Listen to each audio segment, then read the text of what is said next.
So there's my finger around the tendon, you see. So tendons, it makes good sense that tendons are compact and dense, and therefore one can see that they're going to play a role in exchanging forces from one place to another. That makes good sense.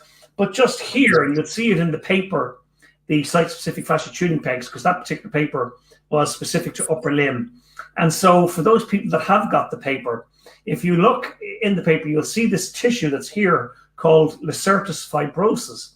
Now, lacertus fibrosus just really looks like it's a very translucent connective tissue.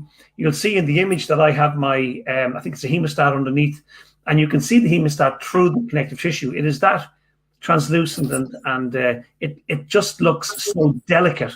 And you ask yourself the question then, well, then why is it there? Now, in the past, in anatomy, we would have looked at some structures and we would have thought, well, they don't really play any great role. They can just be taken out of the body. In fact, that's still prevalent because people will use certain tendons in one part of the body to substitute issues that are going on in other parts. And it's amazing how that changes the dynamic in terms of human movement and the experience that people have, not just of pain, but other changes in sensations.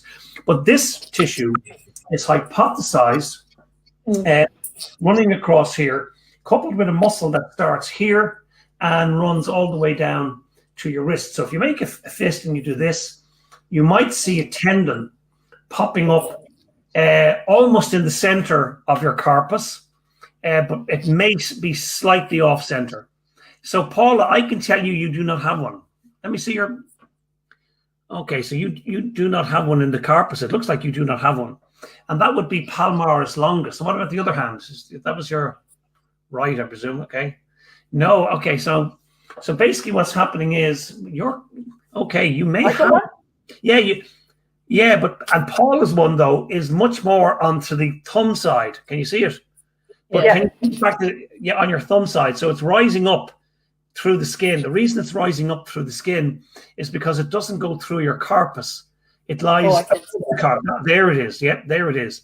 So rather than running through the center, yours is actually coming more to your thumb side. And that's fine. That's just your kind of idiosyncrasy. But there you go. Should we be proud of them, John? Can we boast our special? Which I don't know. I've got 3. But what they do, what is hypothesized, is that let's take Palmaris Longus. What's the point of Palmaris Longus? People take Palmaris Longus, surgeons will take Palmaris Longus out of the body and they will use that for some surgical repair elsewhere in the body, because the way people think about it is that's not really necessary. They don't really know what its function is. It doesn't have a particular function. Well, the hypothesis is, of course, that this actually feeds in to the aponeurosis, the connective tissue in the wrist. So there's my finger around the tendon, you see. So tendons, it makes good sense that tendons are compact and dense, and therefore one can see that they're going to play a role in exchanging forces from one place to another.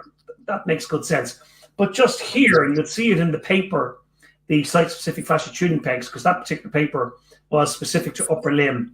And so for those people that have got the paper, if you look in the paper, you'll see this tissue that's here called lacertus fibrosus. Now, lacertus fibrosus